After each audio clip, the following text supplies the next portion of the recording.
So it gives me great pleasure, without further ado, to introduce our author today. Here to discuss a beautiful game is Miss Kate Christie.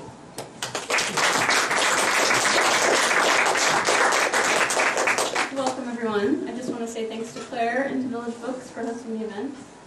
This is my second reading, and I would not want to have it any place other than Village Books. So, in terms of format, I thought I'd talk about the book and my writing process for 10 or 15 minutes, and then read some excerpts, probably another 10 or 15 minutes, and then at that point I'll open up the floor to a Q&A. So think of your questions if you have them. It can be about writing, it can be about, I'm a new parent, so I love to talk about that. Hi, Alex. Hi, Alex. Yeah. Anyway, and so hold your questions, and we'll do that. And then at the end of the Q&A, if anyone has copies they'd like me to sign, I'm more than happy to do that. You can bring them up to the front. Or if you just want to come up and say hi, I'd love to meet people as well, although I know a lot of people. Okay, so to start off, I thought I'd talk to you about why I write lesbian romance novels, specifically. But to do that, first I thought I'd talk about Facebook a little bit. My mom and I were talking recently, and she mentioned that she and a friend were discussing their mutual bemusement about Facebook. Specifically, they weren't sure why anyone would want to be online friends with someone they didn't know. And in my experience, I have two types of Facebook friends: writing community friends, almost none of whom I've met in person, but who I correspond with fairly regularly about fiction writing and about lesbian fiction as a genre. And then my other Facebook friends, who are people who I've known throughout my life. And I guess I would say about social media that it offers opportunities for writers of niche fiction, like me, because mainstream media outlets don't usually give us a whole lot of attention or access. And so social media and the internet in general have created this whole wide open world where we can contact readers who live in Australia. I correspond pretty regularly with readers in all parts of the world. And that would not have been possible. My books wouldn't have reached as many people before social media outlets developed. So my other Facebook friends, though, are people I've known throughout my life. And Facebook has actually in a way been a boon for someone like me, who graduated from high school and immediately left my hometown, Kalamazoo, Michigan, vowing never to return. Sorry, Dad. My dad's right there. Much of the impetus for this vow came from the fact that I realized at some level that I was gay. And I also believed it wouldn't be psychologically or physically safe to come out in my high school, which is an experience I think a lot of us have, especially those of us who grew up in the 70s, 80s, and early 90s. Like many other young lesbians, I resisted my attraction to other girls, and I told myself that I should be interested in boys, that I should try harder to be a normal girl, quote unquote. And as a result, I felt like I lived sort of a double life as a teenager, really hiding who I was, even from myself for the most part. And the first time I can remember acknowledging, sort of, to myself that I was gay was at soccer practice, aptly enough, the spring of my senior year of high school. I just decided to go to Smith College, a women's college in Massachusetts, about 1,000 miles from my hometown. And it was my first choice all along, but a generous financial aid award had suddenly made it possible for me to actually go. And at soccer practice, my coach overheard me telling a friend that I'd be leaving for Smith in the fall.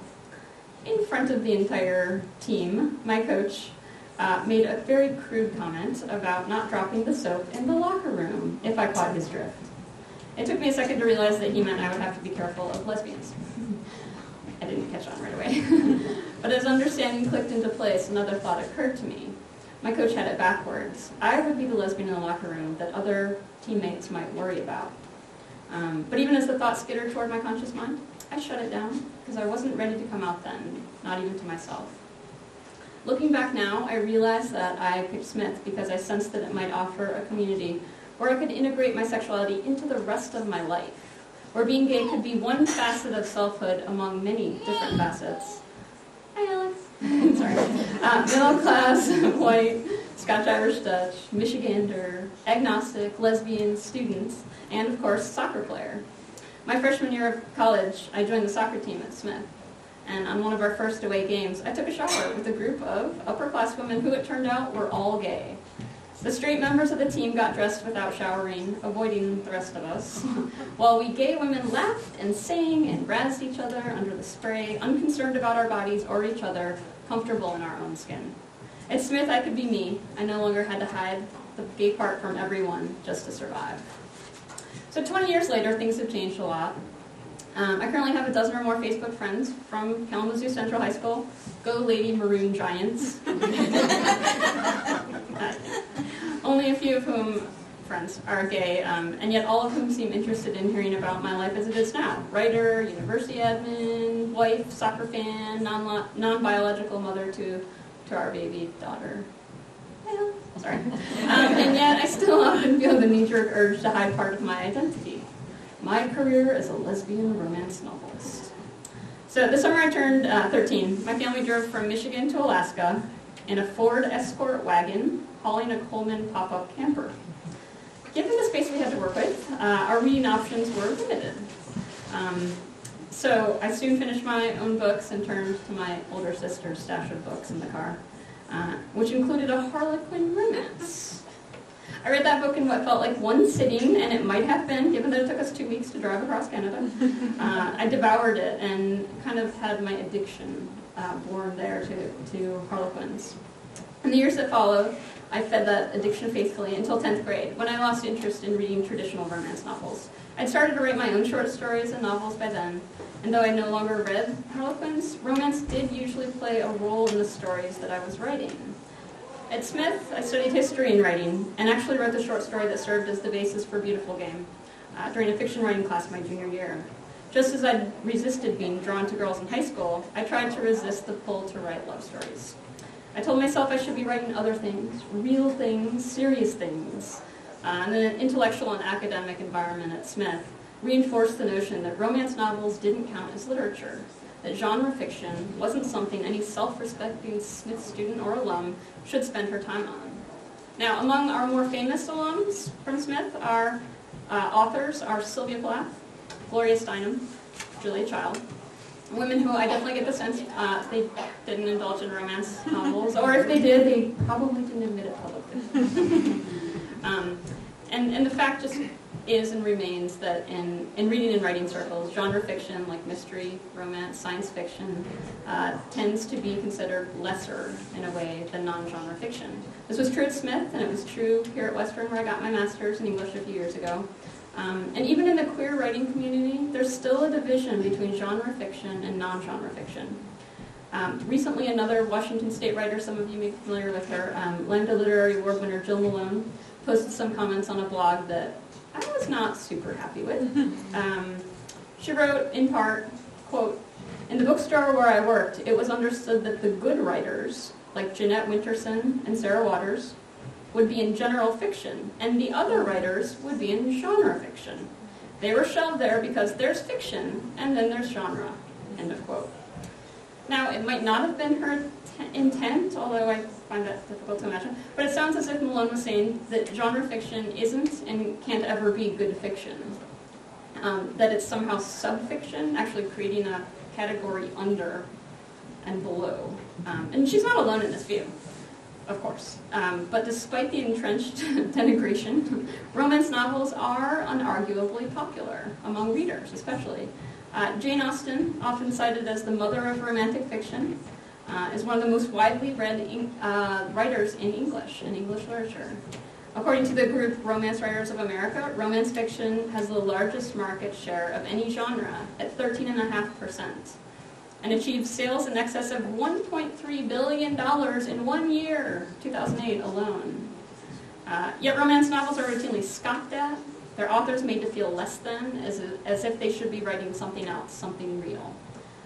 And as Jill Malone also noted in her blog post, quote, "Maybe we as queer writers should be concerned less with telling lesbian stories and more with telling authentic stories about what it means to be alive and seeking," quote unquote. Sorry.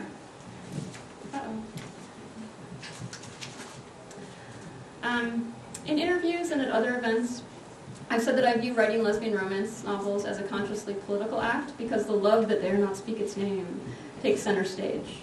These books explore the part of queer life that is most denigrated by the dominant culture, same-sex love and relationships. Romance novels do make up a specific genre with all of the attendant writerly conventions and readerly expectations, the same way a romantic comedy on the big screen follows a particular set of plot points to reach a predictable happy ending. But predictability and happy endings do not necessarily rule out authenticity, in my view.